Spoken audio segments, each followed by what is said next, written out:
Hello students. तो आज हम देखेंगे हमारे सीक्वेशन सर्किट्स में सबसे पहले फ्लिप फ्लॉप है ना। तो फ्लिप फ्लॉप क्या होता है? फ्लिप फ्लॉप एक सीक्वेंशियल सर्किट होता है।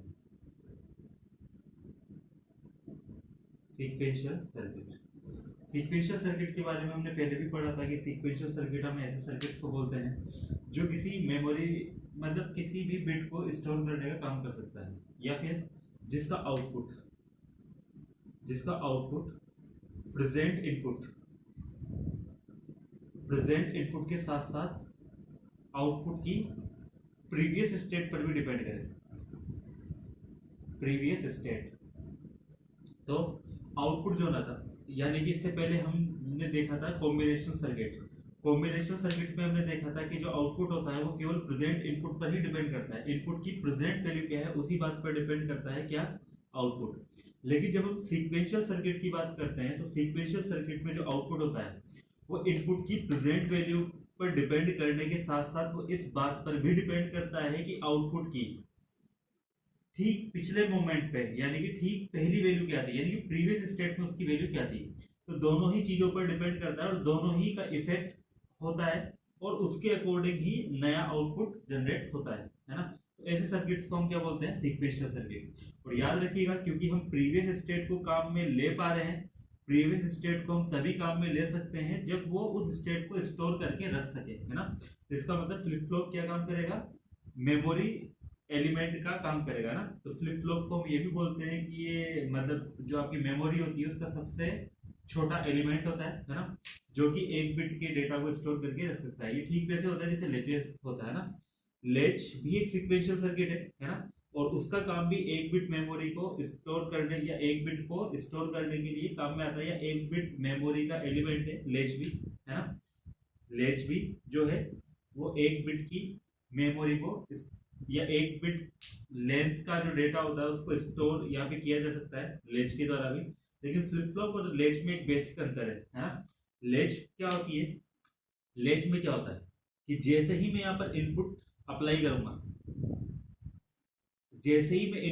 करूंगा, तो इससे आउटपुट जनरेट हो जाएगा, है ना। जैसे ही मैंने इनपुट अप्लाई किया तो आउटपुट जनरेट हो जाएगा। इनपुट अप्लाई करने पर लेच किसी चीज का वेट नहीं करती, वो बस इसी बात का वेट करती है कि जैसे ही इनपुट अप्लाई होगा तो वो आउटपुट जनरेट कर देगी। तो वो तो क्या होती है आपकी लेच। लेकिन फ्लिप फ्लॉप में क्या होता है? फ्लिप फ्लॉप एक ऐसी या ऐसा सीक्वेंशियल सर्किट हम बोल सकते हैं जिसमें इनपुट अप्लाई कर देने पर भी, इनपुट अप्लाई हो जाने पर भी यह एक पर्टिकुलर सिग्नल, है ना, पर्टिकुलर सिग्नल का वेट करती है। और जब वो पर्टिकुलर सिग्नल इसको प्राप्त होती है उसी टाइम ये अप्लाइड इनपुट के अकॉर्डिंग आउटपुट जनरेट करती है। मतलब यहाँ पर तो क्या था, लेच में तो क्या था, जैसे ही इनपुट अप्लाई हुआ तो उसी इनपुट के मतलब अप्लाइड इनपुट और प्रीवियस स्टेट जो होती है आपके आउटपुट की, उसके अकॉर्डिंग एक नया आउटपुट जनरेट हो जाएगा बिना किसी डिले के। मतलब थोड़ा बहुत डिले होता है, जो ऑपरेशन जो वहां पर जो लेजेस में जो आपके डिवाइसेस है उसके प्रोपेगेशन टाइम जो होता है उसके इक्वल यहाँ पर कुछ डिले होता है, लेकिन ये मतलब एक्स्ट्रा डिले कुछ नहीं होगा ना। लेकिन जब हम फ्लिप फ्लॉप की बात करते हैं तो फ्लिप फ्लॉप में जब हम इनपुट अप्लाई करते हैं तो ऐसा नहीं होता है कि मतलब इनपुट अप्लाई करते ही नया आउटपुट जनरेट हो जाएगा। फ्लिप फ्लॉप क्या करता है कि एक पर्टिकुलर सिग्नल का वेट करता है ना, पर्टिकुलर पल्स बोल सकते हैं या सिग्नल का वेट करता है। जब फ्लिप फ्लॉप को वो पल्स प्राप्त होती है तभी जाकर इनपुट के अकॉर्डिंग और आउटपुट की जो प्रीवियस स्टेट है उसके अकॉर्डिंग एक नया आउटपुट जनरेट होगा। और ये जो पर्टिकुलर सिग्नल होती है इसको हम क्या बोलते हैं? Clock signal. तो यानी कि फ्लिप फ्लॉप जो है वो क्लॉक सिग्नल का वेट करता है। जब तक कि फ्लिप फ्लॉप को क्लॉक सिग्नल प्राप्त नहीं हो जाएगी तब तक इसकी आउटपुट पर जो स्टेट है वो चेंज नहीं होगी, चाहे हम इनपुट को कितना ही चेंज कर ले, है ना। इनपुट को चेंज करने का कोई फर्क नहीं पड़ेगा जब तक कि क्लॉक सिग्नल इसको प्राप्त नहीं होती है ना। तो ये दोनों में बेसिक डिफरेंस है लेच और क्लॉक में। अब हम बात करते हैं एसआर फ्लिप फ्लॉप की। तो हमारा फर्स्ट फ्लिप फ्लॉप कौन सा है? SR flip flop.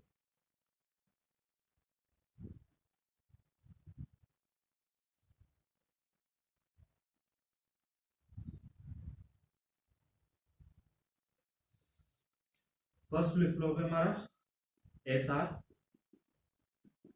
Flip flop. SR flip flop क्या काम करता है, ये वापस से क्योंकि ये फ्लिप फ्लॉप है तो एक बिट के डेटा को स्टोर करके रख सकता है, यानी कि ये जो मेमोरी एलिमेंट है इसकी जो कैपेसिटी स्टोर करने की वो कितनी है, एक बिट की, है ना।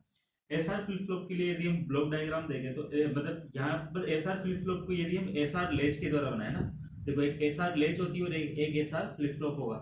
लेच और फ्लिप फ्लॉप में अभी अभी हमने मतलब अंतर देखा है। तो फॉर एग्जांपल यहाँ पर और उस चीज को स्पेसिफाई करने के लिए हम यहाँ पर देख सकते हैं, ये मैं मान लेता हूँ कि SR लेच है, ये क्या है SR लेच, यहाँ S इनपुट और R इनपुट। लेच और फ्लिप फ्लॉप के दो आउटपुट होते हैं, एक QN और एक QN बार, यानी कि दोनों ही आउटपुट है। ये आपका मतलब जो आउटपुट ये आपका मेन आउटपुट है और ये इसका इन्वर्टेड फॉर्म, यानी कि QN पर QN बार क्योंकि इसका कॉन्जुगेट है तो हमेशा ये मतलब इसका इन्वर्टेड फॉर्म है तो हमेशा ये QN का ठीक आपको इन्वर्टेड फॉर्म प्राप्त होगा। ये QN पे 1 प्राप्त हो रहा है तो यहाँ पर 0 प्राप्त होगा, यहाँ 0 प्राप्त हो रहा है तो यहाँ पर 1 प्राप्त होगा, है ना। तो ये SR लेच है।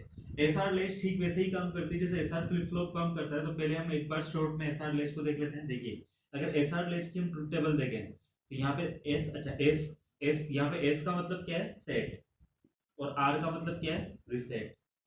देखो सेट करने का मतलब क्या होता है कि हम जब कुछ इस प्रकार से इनपुट दिया जाएगा कि आउटपुट की वैल्यू कितनी हो जाए, 1 पर सेट हो जाए, यानी कि सेट हो जाए। सेट होने का मतलब क्या है कि आउटपुट कितना हो जाना चाहिए, 1।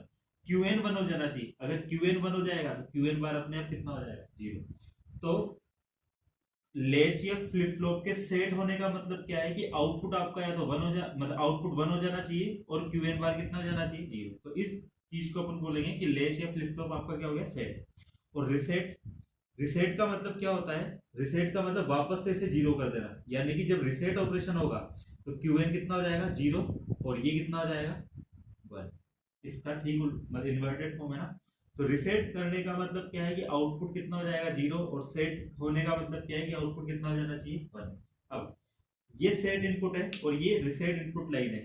जब सेट इनपुट लाइन पर 1 आता है तो SR लेच में कितना हो जाएगा, मतलब यहाँ पर अब देखिए सेट इनपुट कितना होना चाहिए, 1, और रिसेट इनपुट कितना होना चाहिए, 0, है ना।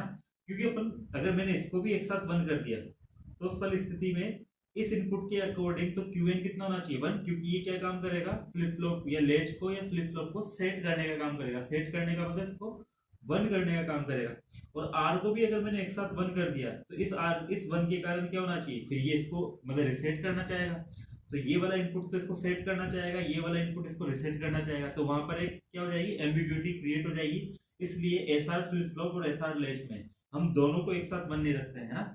ये वाली चीज, ये वाला इनपुट आपका क्या होता है, फॉरबिडन होता है। फॉरबिडन का मतलब वर्जित होता है ना, हिंदी में अगर अपन बोले तो। मतलब ये वाली चीज हम कहीं भी इसके ऊपर अप्लाई नहीं करते हैं क्योंकि हमें पता है कि इससे हमारे पास कोई रेलेवेंट इन्फॉर्मेशन या कोई मतलब रेलेवेंट आउटपुट आपके पास नहीं आएगा, है ना। तो इसलिए हम यहाँ पर क्या काम करेंगे, यहाँ पर अगर मैं इसे सेट करना चाहता हूँ तो मतलब सेट वाले इनपुट को यानी कि सेट इनपुट लाइन को तो 1 कर दूंगा और रिसेट को कितना रखूंगा, 0। जब ये इनपुट यहाँ पर आ रहा है यानी कि तो ये मतलब यहाँ से क्या समझ आ रहा है, क्योंकि S इक्वल टू 1 है यानी कि सेट इनपुट 1 है तो SR लेच क्या होनी चाहिए, सेट होना चाहिए। और सेट होने का मतलब है यहाँ पर 1 होगा और इसका ठीक इन्वर्टेड फॉर्म कहाँ हो जाएगा, 0, है ना। अब यहाँ पर क्योंकि ये लेच है तो ये जैसे ही मैंने S इक्वल टू 1 किया और R इक्वल टू 0 किया तो ये बिना किसी वेट के या बिना किसी डिले के, मतलब कुछ डिले होता है जो इस लेच के अंदर जो कंपोनेंट है उसके प्रोपेगेशन टाइम में जो समय लगता है उसके बराबर डिले होगा, लेकिन कोई एक्स्ट्रा यहाँ पे डिले उत्पन्न नहीं होगा ना।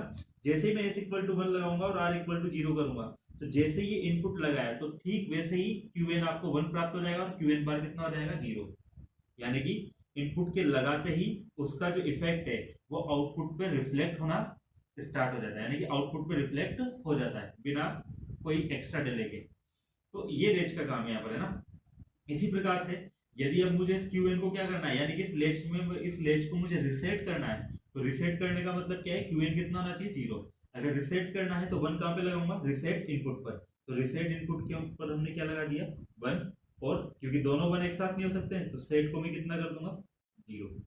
तो जब ये वाला इनपुट होगा तो उस वाली स्थिति में जैसे ही मैं ये वाला इनपुट लाऊंगा तो ये इसकी स्टेट 1 से कहां जाएगी, 0 में चेंज हो जाएगी, और यहाँ पर इसका इन्वर्टेड फॉर्म 1। और ये जो ट्रांजिशन हुआ है, इस ट्रांजिशन के अंदर कोई एक्स्ट्रा डिले उत्पन्न नहीं होगा, क्योंकि हम यहाँ पे लेच को देख रहे हैं, मतलब ये किसी चीज का वेट नहीं कर रही है, ये सिर्फ इनपुट का ही वेट कर रही है। जैसे इनपुट चेंज होगा तो आउटपुट आपका उसके अकॉर्डिंग मॉडिफाई हो जाएगा। तो ये हमारी एसआर लेच है। और इसी प्रकार से यदि मैं इसमें, तो अब देखो दोनों इनपुट को एक साथ 1 भी कर सकते हैं, लेकिन दोनों इनपुट को एक साथ 0 किया जा सकता है। जब हम इसको 0 कर रहे हैं तो इसका मतलब क्या है, s इक्वल टू 0 है, तो इसका मतलब मैं इस लेच को सेट भी नहीं कर रहा हूँ। r इक्वल टू भी 0 है, तो मैं इसको रिसेट भी नहीं करना चाहता हूँ। तो ना मैं इसको सेट करना चाहता हूँ, ना मैं इसको रिसेट करना चाहता हूँ। तो उस स्थिति में क्या होगा, उस स्थिति में क्यूएन आपका जो रहेगा, आउटपुट जो रहेगा वो अनचेंज रह जाएगा, यानी कि क्यूएन की जो पहले वाली वैल्यू थी वही आपको प्राप्त होगी। अब पहले कुछ भी हो, पहले वाली वैल्यू अगर 1 थी तो 1 ही रह जाएगा, 0 थी तो 0, यानी कि आउटपुट पे कोई चेंजेस नहीं आएगा, है ना। और ये कितना रहेगा, क्यूएन माइनस 1 बार के बराबर। ठीक है, तो ये हमारी एस आर लेज है। इसको अब हम ट्रुथ टेबल के हिसाब से भी देख सकते हैं कि ये एस हो गया, ये आर हो गया, और ये हमारा क्यूएन हो गया, और ये क्यूएन बार हो गया। ये पहले दोनों केस में 0 0 0 1 1 0 और 1 1 0 0 है, तो ना तो मैं सेट करना चाहता हूँ ना मैं रिसेट करना चाहता हूँ। तो आउटपुट क्या रहेगा, जो इसका पहले से था, यानी कि एन माइनस क्यूएन का मतलब क्या है, nth मोमेंट पे या nth जो आपका मतलब क्षण है उस समय आपका आउटपुट क्या है। और क्यू एन माइनस वन क्या है, एन माइनस वन है, यानी कि एन एस से ठीक पहले वाला जो प्रीवियस मोमेंट था उसके ऊपर आउटपुट की वैल्यू क्या थी। तो क्यू एन क्या रहेगा, इसके ठीक जो आपका था पहले से वही रहेगा, कोई चेंजेस नहीं होगा। तो क्यू एन माइनस 1 बार।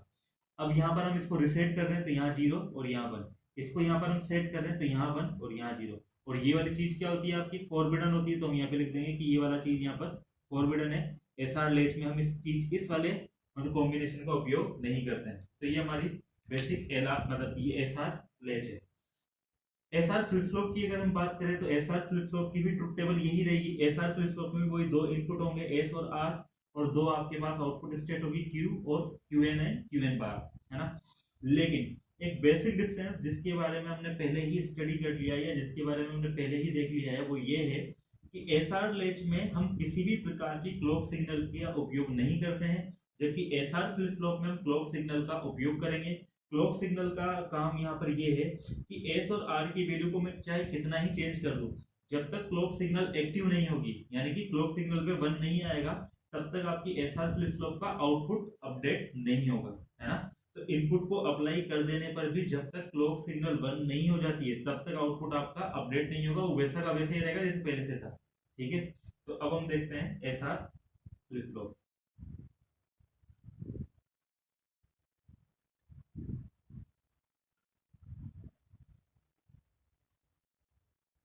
देखिए, यदि हम एसआर फ्लिप फ्लॉप को देखें, एसआर लेच का ही उपयोग करते हुए अगर हम एसआर फ्लिप फ्लॉप को बनाना चाहें तो उसके लिए हमें 2 एंड गेट की यहाँ पर आवश्यकता होगी। और 2 एंड गेट हम किस प्रकार से लगाएंगे, तो इस प्रकार से।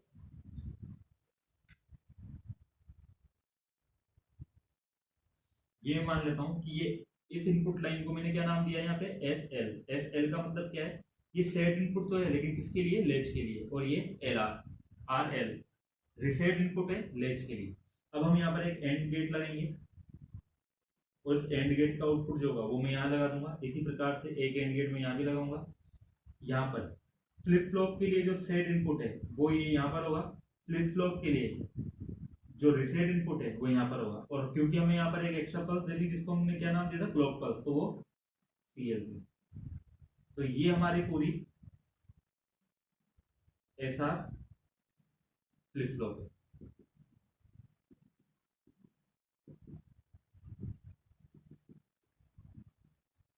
ये हमारा क्या है, एसआर फ्लिप फ्लॉप।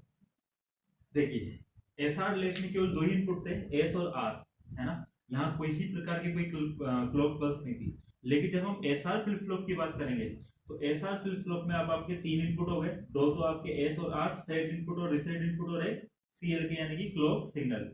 तो क्लॉक सिग्नल का काम यहाँ पर यही है कि जब तक ये आपका 0 है ना, या जब तक ये यहाँ पर आपको प्राप्त मतलब एक्टिव नहीं होती, एक्टिव होने का मतलब जब तक सीएलपी की वैल्यू 1 नहीं हो जाती है ना। तो 1 नहीं हो जाती है तब तक एस और आर इनपुट का आउटपुट पे कोई प्रभाव नहीं पड़ेगा, यानी कि आउटपुट अनचेंज का अनचेंज ही रहेगा। फॉर एग्जांपल मैं जैसे इस चीज को हम यहाँ पर एक्सप्लेन भी करते हैं। देखिए फॉर एग्जांपल मैं मान लेता हूं n-1th टाइम पर, यानी कि इसका आउटपुट कितना था, Qn-1 है, और ये Qn-1 बार है ना। जब मैंने यहाँ पे कोई सिग्नल नहीं लगाई, ये कुछ भी नहीं है, तो पहले से यहाँ पे कितना स्टोर था, Qn-1, और इसका इन्वर्टेड फॉर्म यहाँ पर था Qn-1 बार, ठीक है। तो ये हमारा पहले से था। अब हम यहाँ पर इसको सेट करना चाहते हैं, फ्लिप फ्लॉप को मैं क्या करना चाहता हूँ, सेट करना चाहता हूँ। तो सेट करने के लिए मैंने s बराबर कितना कर दिया 1, और r बराबर कितना कर दूंगा 0। तो s बराबर मैंने कितना लगा दिया 1, और r बराबर कितना कर दिया मैंने 0। अब लेकिन मैंने क्लॉक को कितना रखा, क्लॉक सिग्नल मैंने अभी तक अप्लाई नहीं करी है। अगर ये लेच होती तो s इक्वल टू 1 और r इक्वल टू 0 होते ही यहाँ पे qn ये कितना हो जाता, आउटपुट कितना, मैं यहाँ पर इसको इस तरह से लिख देता हूँ, qn की वैल्यू कितनी है, प्रीवियस स्टेट पर जो मतलब वैल्यू थी, या फिर qn ही मान लेते हैं ना, कोई आपका मतलब यहाँ पे कोई वैल्यू थी, ठीक है। अब जैसे ही मैं s इक्वल टू 1 कर देता और r इक्वल टू 0 कर देता लेच के अंदर, केवल अगर ये लेच होती तो वैसे ही आउटपुट ये qn कितना आ जाता 1, और ये qn बार कितना आ जाता 0। लेकिन अब ये क्योंकि फ्लिप फ्लॉप है, यहाँ पर क्लॉक इनपुट भी है, तो क्लॉक को अगर मैं 0 रखूं और s को 1 कर दूं और r को 0 कर दूं, तो ये आउटपुट qn 1 नहीं होगा और ना ही ये 0 होगा। ये पहले जो था वो का वही रहेगा, और ये भी जो पहले था वो का वही रहेगा, है ना। फॉर एग्जाम्पल पहले प्रीवियस स्टेट पे कितना रहेगा Qn-1, और ये Qn-1 बार यही रहेगा अगर CLK 0 होगा। तो कैसे, CLK को 0 करके देखिए, जब CLK 0 हो गया तो इस एंड गेट का एक इनपुट भी कितना हो गया 0, और इस वाले एंड गेट का भी एक इनपुट कितना हो गया 0। हमें पता है कि एंड ऑपरेशन में, है ना, लेकिन मैं A डॉट B करूं, ये एंड ऑपरेशन है आपका, है ना, ये एंड ऑपरेशन के अंदर अगर मैं कोई भी एक इनपुट को 0 कर देता हूं, है ना, किसी भी एक इनपुट को अगर मैं 0 कर दूं, फॉर एग्जांपल मैं एक इनपुट को मैंने 0 कर दिया A को, अब मुझे पता है एक इनपुट अगर 0 हो चुका है तो बाकी इनपुट चाहे कुछ भी हो, चाहे वो 1 हो चाहे 0 हो, इसका आउटकम हमेशा कितना आएगा 0। तो ठीक वही यहाँ पर है, इस वाले एंड ऑपरेशन में और यहाँ पर एंड ऑपरेशन में दोनों के एक एक इनपुट 0 हो चुके हैं, और दोनों के एक एक इनपुट 0 हो चुके हैं, तो आउटपुट पे क्या जनरेट होगा 0 0 ही जनरेट होगा। तो यानी कि SL भी कितना रहेगा 0, और SR भी कितना रहेगा 0। और हम पहले से ही देख चुके हैं कि SR लेच में जब इनपुट 0 0 होता है तो आउटपुट पे कोई फर्क नहीं पड़ता है, यानी कि Qn कितना रहेगा जो इसकी प्रीवियस स्टेट थी। लेकिन जब हम आउटपुट को देखें, मतलब इनपुट को देखो, तो इनपुट के अकॉर्डिंग s इक्वल टू 1 और r इक्वल टू 0 है, तो ये सेट हो जाना चाहिए था, लेकिन सेट क्यों नहीं हुआ, क्योंकि क्लॉक सिग्नल अभी भी आपकी कितनी है 0। ये अभी भी ये लेच क्या, ये फ्लिप फ्लॉप क्या काम कर रहा है, क्लॉक के 1 होने का वेट कर रहा है। जबकि SR लेच में क्या था, s इक्वल टू 1 कर दी, r इक्वल टू 0 कर दी, किसी भी सिग्नल का वेट नहीं कर रहा है, जैसे ही मैंने इनपुट अप्लाई किया वैसे ही आउटपुट को अपडेट कर देता है। लेकिन फ्लिप फ्लॉप में यहाँ पर ये अभी CLK को 1 होने का वेट कर रहा है। अब जैसे ही मैं इसको यहाँ पे 1 करूंगा, 1 कर दिया तो ये 1 हो गया। अब इस वाली स्थिति में, क्योंकि यहाँ इस वाले एंड गेट पे क्या लग रहा है 1 इंटू एस लग रहा है, एक इनपुट क्या है s, और एक इनपुट कितना हो गया 1, 1 इंटू एस इक्वल टू कितना हुआ। अब अपन को पता है एंड गेट की प्रॉपर्टी से कि अगर एंड गेट में कोई भी एक इनपुट अगर 1 है तो ये मतलब एंड ऑपरेशन का रिजल्ट कितना होगा a के बराबर ही होगा, क्योंकि a की वैल्यू अगर 0 होगी तो ये भी 0 हो जाएगा, a की वैल्यू 1 होगी तो ये भी 1 हो जाएगा, है ना। तो उसी प्रकार से, तो जब यहाँ पर मैंने 1 लगाया तो यहाँ पर क्या आपको कितना मिलेगा 1 डॉट s डॉट 1, और यहाँ पर भी क्योंकि 1 लगाया जा रहा है तो यहाँ भी कितना मिलेगा r डॉट 1। s डॉट 1 कितना होता है s के बराबर, r डॉट 1 कितना होता है r के बराबर, तो SL कितना मिलेगा s के बराबर, और RL कितना मिलेगा r के बराबर, और s पे कितना है 1, तो SL कितना हो गया 1, और r पे कितना था 0, तो RL कितना हो गया 0। अब लेच में s इक्वल टू आपका 1 लग रहा है और RL इक्वल टू कितना लग रहा है 0, तो ये सेट होने की लिए कंडीशन है, और सेट होगा तो ये Qn अपने आप कितना हो जाएगा 1, और ये 0। तो देखिए इनपुट s इक्वल टू 1 और r इक्वल टू 0 लगा देने पर ये अपडेट तो हुआ, लेकिन कब हुआ जब क्लॉक 1 हुई। जब तक क्लॉक 0 थी तब तक आउटपुट वो का वही प्राप्त हो रहा था जो प्रीवियस स्टेट पे था। तो ये आपका बेसिक डिफरेंस है फ्लिप फ्लॉप और लेच में। अब हम एक बार देखते हैं फ्लिप फ्लॉप को नैंड गेट का उपयोग करते हैं कि नैंड गेट का उपयोग करते हैं हम ऐसा फ्लिप फ्लॉप का किस प्रकार से निर्माण होगा, यानी कि इसका मतलब लॉजिक डायग्राम क्या होगा ना ऐसा फ्लिप फ्लॉप के लिए। ऐसा फ्लिप फ्लॉप की यदि हम ट्रुथ टेबल बनाए तो ये ठीक वैसे ही बनेगी जैसे इसकी बनती है, ऐसा लेच की बनती है। बस एक डिफरेंस आ जाएगा कि यहाँ फ्लिप फ्लॉप के लिए एक एक्स्ट्रा इनपुट CLK दिया जाएगा ना। तो यहाँ देखिए हम बना देते हैं यहाँ पर एक बार ऐसा फ्लिप फ्लॉप की ट्रुथ टेबल।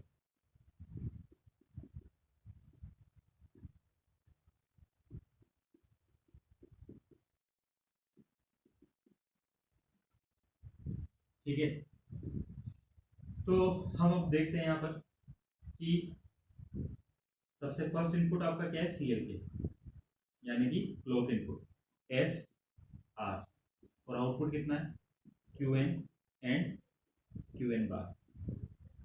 वापस से देखिए, मुझे पता है अगर मैं क्लॉक को 0 रखूंगा, अगर क्लॉक को 0 रखूं, S और R की वैल्यू चाहे कुछ भी हो, चाहे 1 1 हो, चाहे 0, चाहे ये मतलब ये 0 हो या 1 हो, चाहे ये 0 या 1 हो, कोई फर्क नहीं पड़ेगा, आउटपुट अनचेंज रहेगा, यानी कि QN-1 जो प्रीवियस स्टेट में जो आपको मिल रहा था वो का वही रहेगा, कोई फर्क नहीं पड़ेगा, यानी कि क्या रहेगा ये अनचेंज।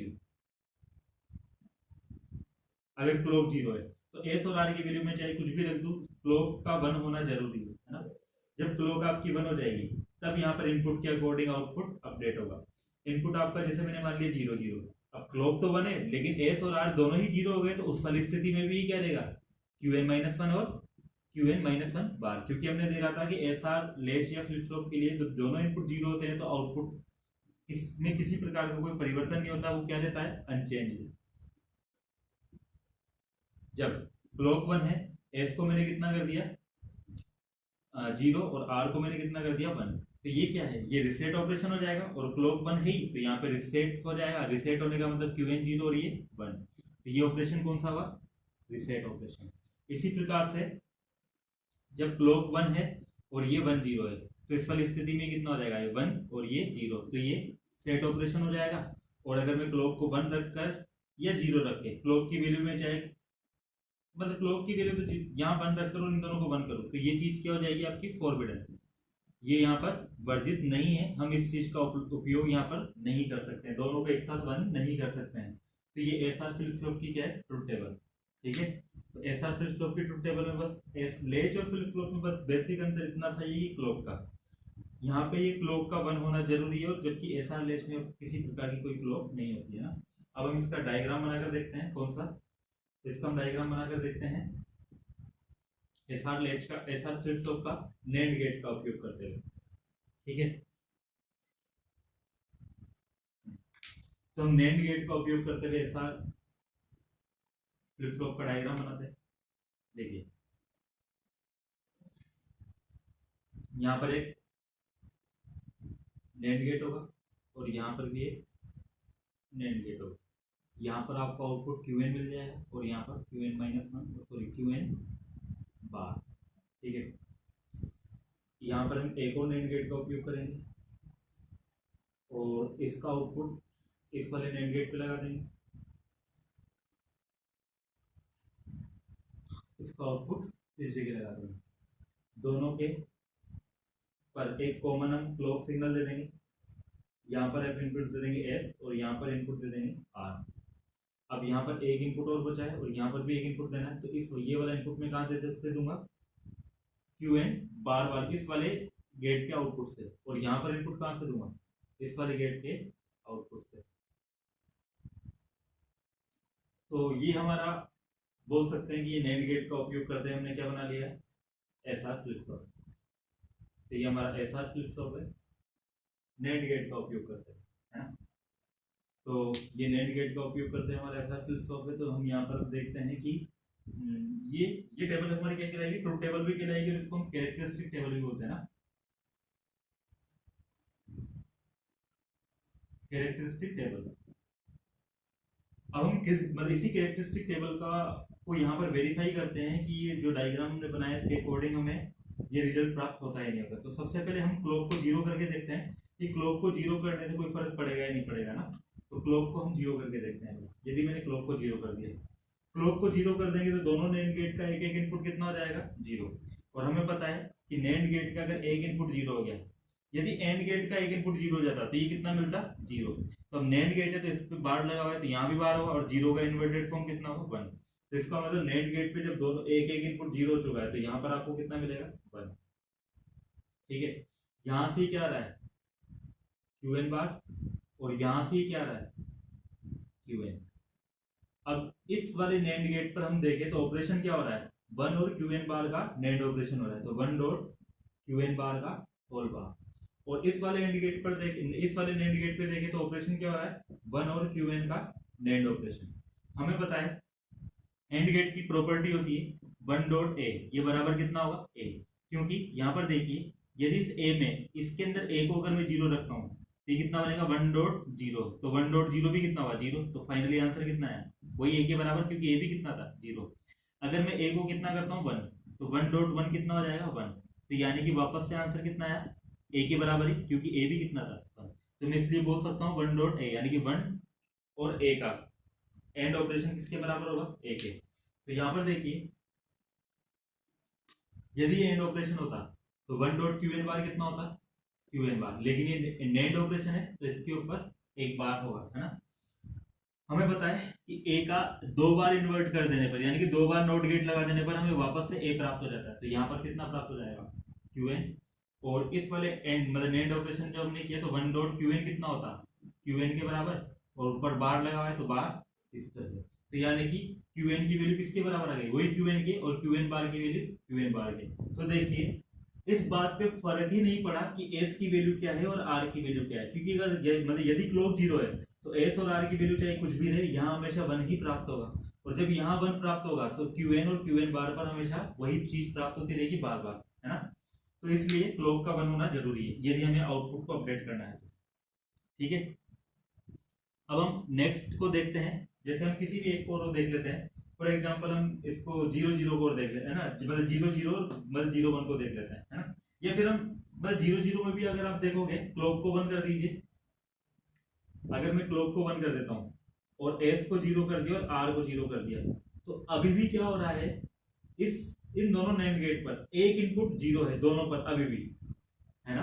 एक इनपुट एस, इस वाले नैंड गेट पे एस के कारण जीरो हो गया, इस वाले नैंड गेट पे आर के कारण जीरो हो गया, तो दोनों का एक एक इनपुट अभी भी जीरो, दोनों का एक एक इनपुट अभी भी जीरो, तो अभी भी यहाँ पर वन वन प्राप्त होगा और यहाँ वन वन प्राप्त हो रहा है, तो वापस से क्यू एन कितना रहेगा वही क्यू एन, और क्यू एन बार कितना रहेगा क्यू एन बार के बराबर, है ना। अब हम देखते हैं कि इनपुट 101 वाला, है ना, जब इसका रिसेट वाला ऑपरेशन है, तो रिसेट ऑपरेशन के लिए क्लॉक को मैंने 1 कर दिया है, एस को मैंने 0 कर दिया और आर को कितना कर दिया है 1।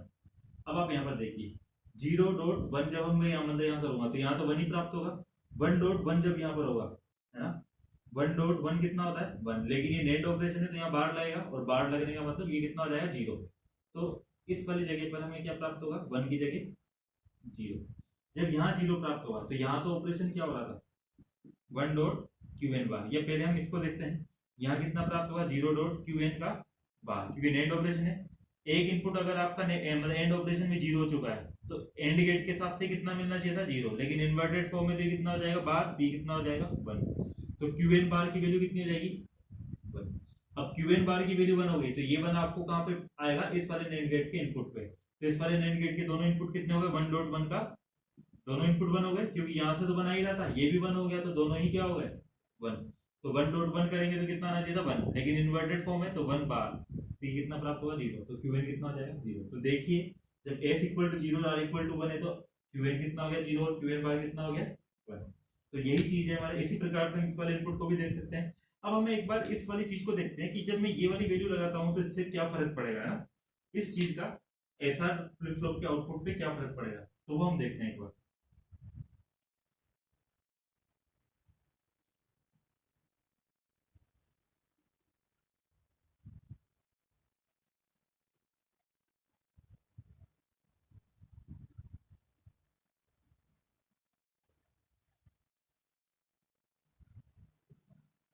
तो देखिए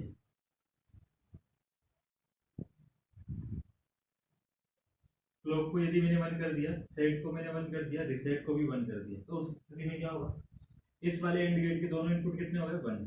नैंड गेट है, पहले हम एंड ऑपरेशन करके देखते हैं 1.1 कितना होता है 1, लेकिन नैंड गेट है तो उसको उल्टा प्राप्त होगा 0। इसी प्रकार से यहाँ पर भी 1 1 है तो ये कितना प्राप्त होना चाहिए यहाँ पे 0। जब दोनों इनपुट 0 हो चुके हैं तो देखिए इस यहाँ पर इस वाले ऑपरेशन की यदि हम बात करें, इस वाले ऑपरेशन में 0 और क्यू एन बार का क्या होगा नेंड ऑपरेशन, तो मैं पहले 0 और क्यू एन बार का एंड ऑपरेशन करके देखता हूँ, एक इनपुट 0 हो चुका है तो कितना प्राप्त होना चाहिए 0, और इसके ऊपर बार है तो ये बार यानी कि ये 1, तो यहाँ पर क्यू एन कितना हो जाएगा 1। अब ये 1 हो गया तो ये 1 यहाँ पर प्राप्त होगा। अब यहाँ पर नेंड ऑपरेशन किसका होगा 0.1 का बार, 0.1 कितना होगा 0 और बार 1, तो यहाँ पर ये भी कितना होना चाहेगा 0। तो एक तरह से इन दोनों के अंदर एक तरह से आपका हम बोल सकते हैं कंपटीशन टाइप का कुछ हो जाएगा कि दोनों ही आउटपुट कितना होना चाहिए, 1 होना चाहिए, है ना। दोनों ही आउटपुट की वैल्यू 1 होनी चाहिए, है ना। तो यहाँ पर ये एक अनडिजायरेबल रिजल्ट है, क्योंकि हमने देखा था ये वाला जो आउटकम होना चाहिए था वो इसका इन्वर्टेड फॉर्म में होना चाहिए था, जबकि यहाँ पर दोनों ही क्या होना चाह रहे हैं, ये दोनों ही 1, यहाँ मतलब इन दोनों पर ही आपको क्या प्राप्त होगा, 1 प्राप्त होगा। तो ये एक अनडिजायरेबल रिजल्ट है, इसलिए हम इसको क्या बोलते हैं, इस वाले इनपुट को फॉरबिडन इनपुट बोलते हैं ना। तो ये हमारा एसआर फ्लिप फ्लॉप था, है ना। आई होप आपको ये समझ में आ गया होगा।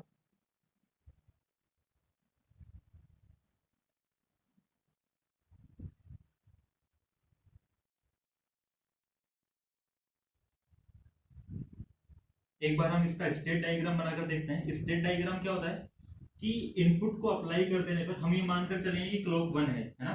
हम ये मान के स्टेट डायग्राम बनाते टाइम हम इस चीज को मान कंसीडर करते हुए चलते हैं कि क्लॉक डायग्राम आप मतलब क्लॉक सिग्नल कितनी है, एक्टिव ही है। क्लॉक सिग्नल एक्टिव है तो हम इनपुट के अकॉर्डिंग आउटपुट की स्टेट में किस प्रकार से परिवर्तन होगा, है ना।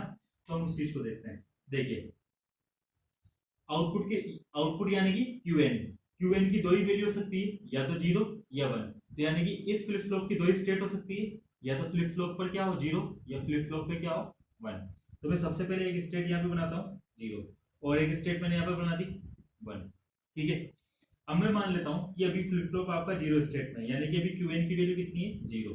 अब अगर 0 से 1 पे जाना चाहता हूँ, यानी कि इसकी स्टेट को चेंज करके 1 करना चाहता हूँ, तो वो कब पॉसिबल है, जब मैं इस फ्लिप फ्लॉप को सेट करूंगा। तो सेट कब होगा, इस वाली स्टेट से इस वाली स्टेट में ट्रांजिशन कब होगा, जब ये सेट होगा, यानी कि s इक्वल टू 1 होना चाहिए और r इक्वल टू 0। हम इसको इस प्रकार से भी रिप्रेजेंट कर सकते हैं या हम इस प्रकार से भी रिप्रेजेंट कर सकते हैं। इसका मतलब क्या है, s के ऊपर विदाउट बार है तो s का मतलब क्या हो गया 1, और रिसेट के ऊपर बार है तो r का मतलब कितना हो गया 0। तो 1 से सॉरी 0 स्टेट से 1 स्टेट पे जाने के लिए आपको फ्लिप फ्लॉप को सेट करना होगा। तो सेट करने के लिए आपको ये वाला इनपुट अप्लाई करना होगा। अब अगर ये सेट हो चुका है, या फिर दूसरी कंडीशन देखो, 0 से 0 में ही रहना है, यानी कि इसकी स्टेट में कोई परिवर्तन नहीं करना है। 0 था और कुछ ऐसा अप्लाई किया जिससे वापस से क्या आ गया 0। तो ऐसा कब हो सकता है, जब s भी 0 और r भी 0, यानी कि s बार और r बार।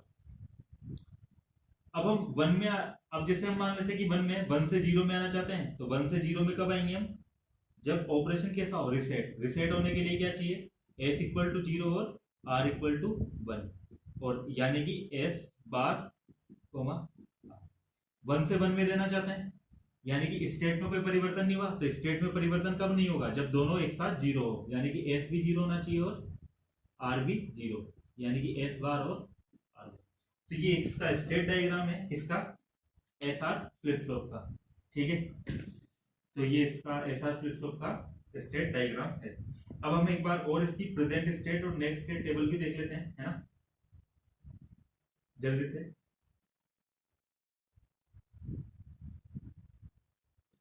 SR फ्लिप फ्लॉप की present state and next state table.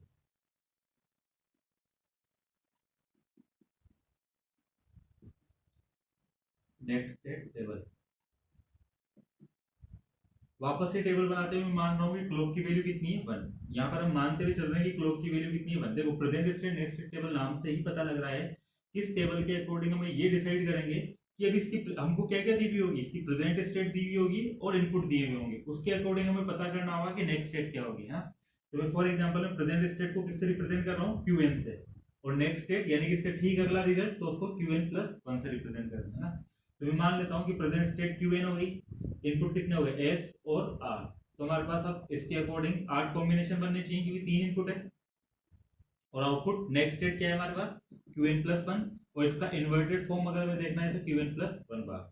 हम इसको बोल सकते हैं 0 1 0 1 0 1 0 1। इसी प्रकार से 2 बार 0 2 बार 1 2 बार 0 2 बार 1 4 बार 0 फिर 4 बार 1। अब आप देखिए एस और आर 0 है और यहाँ पर भी एस और आर 0 है, तो क्या होगा, स्टेट में कोई परिवर्तन होगा क्या, नहीं होगा ना, क्योंकि दोनों ही एक साथ 0 है। तो जो क्यूएन था यानी कि क्यूएन ही प्राप्त हो जाएगा, वही 0, और यहाँ पर भी 0, और आउटपुट कितना रहेगा ये वाला 1 और ये 1। इसी प्रकार से देखिए ये वाली 1 1 और यहाँ पर ये 1 1, ये क्या है फॉरबिडन है, तो हम यहाँ पे लिख देंगे कि ये वाली स्टेट तो हम अप्लाई ही नहीं कर सकते हैं क्योंकि दोनों को एक साथ 1 नहीं किया जा सकता है, फॉरबिडन। ठीक है। उसके बाद हम देखते हैं ये वाला इनपुट 0 1 और 0 1 दोनों किसके लिए, रीसेट के लिए, है ना। और रीसेट करने का मतलब क्या है कि वो प्रेजेंट मतलब प्रेजेंट स्टेट चाहे इसकी कुछ भी हो, ये आउटपुट को कितना कर देगा, 0 कर देगा, यानी कि नेक्स्ट स्टेट को कितनी कर देगा, हमेशा 0। और ये 0 है तो ये 1, ये 0 है तो ये 1। उसके बाद हम देखते हैं 1 0 सेट। सेट वाले ऑपरेशन में इन प्रेजेंट स्टेट पे डिपेंड नहीं होता है कि प्रेजेंट स्टेट क्या है, ये आउटकम हमेशा कितना होगा 1, इधर भी 1, ये 0 और ये। तो ये इसकी प्रेजेंट स्टेट और नेक्स्ट स्टेट टेबल है, जिसमें हमें प्रेजेंट स्टेट दी हुई थी, एस और आर दिया हुआ था, इसके अकॉर्डिंग हमने क्या पता किया, नेक्स्ट स्टेट। तो ये हमारा पूरा क्या है, एसआर फ्लिप फ्लॉप है। नेक्स्ट क्लास में हम देखेंगे डी फ्लिप फ्लॉप। तब तक के लिए थैंक यू।